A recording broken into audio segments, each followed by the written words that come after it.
Hey, sports card collectors and investors, thank you very much for joining me again for another video. I hope everybody is having a great weekend. It was about 60 degrees all week here, and today it's 87. So we actually just went for a hike, got outside a little bit, and now I'm wiped out. As you can see, I've got pretty fair skin, so for me, I don't know if I've seen this much sun in months, especially with the quarantine and everything else attached to it. So anyway, it was good to get outside, but also good to get back inside into the AC. Appreciate you joining me today. I wanted to go over and kind of an interesting topic. I don't hear a lot of talk, or I guess I feel like I don't hear enough talk about it, which kind of surprises me a little bit. I mean, I do see some of it in the forums and whatnot, but you know, and this is kind of, I wanted this to be an open discussion, open conversation, and just maybe I'm crazy, maybe I don't think it, maybe I'm overthinking this as being too much of a crisis, and crisis is kind of that's a strong word, but in our sports card hobby, the wait times for getting graded cards back. So, as we all know, of course, PSA and Beckett were closed for a period. My understanding is, based on their websites, they are both back open again for grading, but kind of the wild card of it all is the wait time to get cards back. And of course, you know, I've heard people talking, I mean, on the PSA site, it shows that, you know, you're looking at 100 plus days, business days. 100 plus business days. So I mean, that's not including weekend days. I mean, that's 5 days a week. You're talking about 4 or 5 months. It's probably 4 months at a minimum is what I'm seeing. And what I want to, and look, if I'm wrong too, please point this out, because I want to make sure that I'm completely transparent. I buy already graded cards for the most part, or I buy raw cards and I will sell them raw, but I have not, I don't grade cards. I haven't yet. It's something that I wanted to get into actually this summer, and then with everything with COVID going on, it's just pushed everything back, and now I'm kind of like, I don't even know if it's worthwhile for me to submit at this point. So, you know, I was thinking about maybe SGC. You know, there's a few different options that, you know, that I've been looking at, but I just can't figure out how I'm going to pull the trigger on it. But for those that do grade cards and that do, you know, do this quite often, I really like to hear from you guys as far as strategy goes. You know, and you know, I know there's going to be kind of a different outlook as to whether or not it's a card that you're looking to put in your PC, your personal collection, or if this is a card that you're looking to turn around and sell once you get it back. And so I guess I'd like to hear, I mean, obviously if it's a PC type thing, then you're probably okay. If it takes 6 months to come back, you're not really worried about it because it's just going in your PC. You're not looking to resell.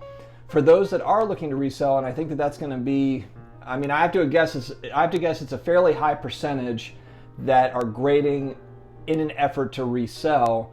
What is the strategy? Are you going with SGC? Are you now moving maybe to BGS because you feel like, you know, BGS could be faster than PSA? I also know that there's different tiers as far as pricing goes, and this is something where, you know, with the grading companies opening back up, are they doing that, you know, 2-day turnaround, but it's $40 or whatever that, you know, the pricing is for that tier? And how are you guys strategizing as far as that goes? So if you know that a card's going to take 4 months to come back from PSA, are you just like, hey, you know what, I'm going to pull the trigger on this, you know, 3-day service or 10-day service or whatever that is, because it's worth it for me to pay an extra $20 or an extra $30 or whatever that, you know, whatever the fee is for me to get it back quicker so I can turn around and resell it. Now, and I'm asking this question because I'm not sure, is PSA and BGS, are those also tentative days where they say like, hey, 3-day turnaround is really 10-day turnaround and 10-day turnaround is really 30-day turnaround?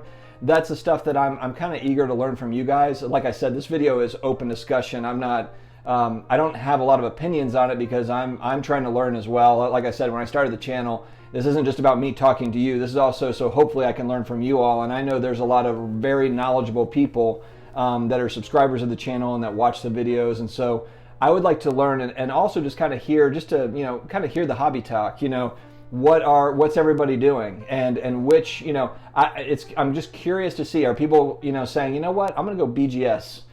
Because PSA is just going to be, it's just too long now, you know, 100 plus days. I mean, and there's a lot of people that are, I mean, it could be a year, you know, I mean, you don't really know. And just think about the backlog that PSA had before we even got to COVID. I mean, these guys were already backed up before we even got to this crisis, the COVID crisis. And now you look at cards haven't slowed down since COVID happened. It's actually sped up. Now you actually have more people, it seems like, that have gotten into it, more money pouring into it. Prices haven't really sagged very much. They sagged maybe for a couple of weeks, and of course we're talking player by player.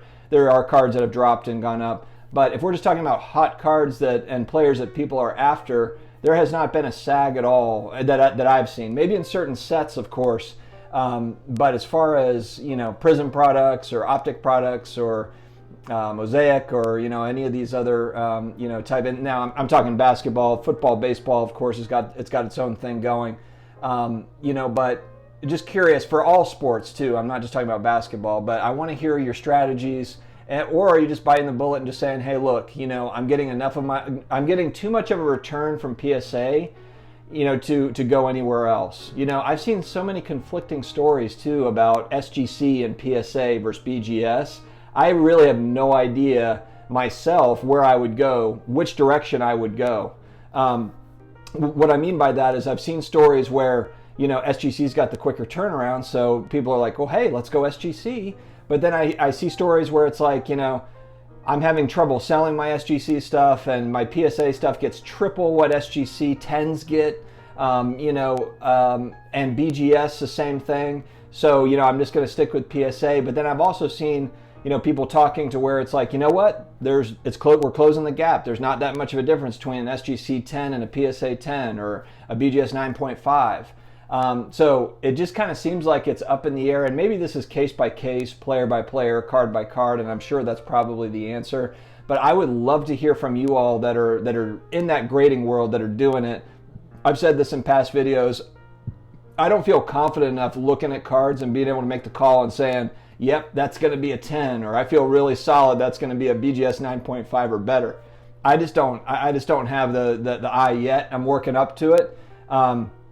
But for those that have the better eye and have the centering tools and have the microscopes and everything that they're using to look at cards, I just want to hear from you as to what your strategy is, which grading companies that you're going with, or if you're deciding just to stay with raw cards. I mean, I think that raw cards are also selling really well too. So it kind of just depends on everyone's, it could probably go in a different direction any way you look at it. I know I did a video too that, CGC, who grades comic books, they're looking at getting into the market as well.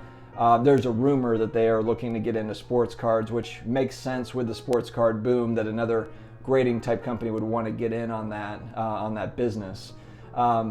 And then I guess that's another question on top of all the questions I've asked. Would you want more competition? Would you want a CGC getting into the market? I know we've had different debate about, obviously these companies have to get better with technology, and I think technology will end up, like a lot of my peers think, technology will kind of change the game if we go that route, if companies actually get to that point where they offer it. But hopefully the technology is there to offer more transparency, better grading, and all the rest of it. And it might be something where people push back at first. I mean, if there's XYZ company that comes out and says, hey, look, we've got robotics that grade all these cards, I'm sure there's going to be a huge horde of people that are like, you know what, screw the new technology company, I'm not going with them, I'm sticking with PSA. And it could take a long time for that company to gain ground. Or it could be something where people are like, heck yeah, this has been something that we've been waiting for. We're all in. We're going with this new technology company that can grade that way, that can use AI or can use different sorts of technologies to get it done, and hopefully get us more transparency and better grades, more consistent grading, and better tracking of graded cards.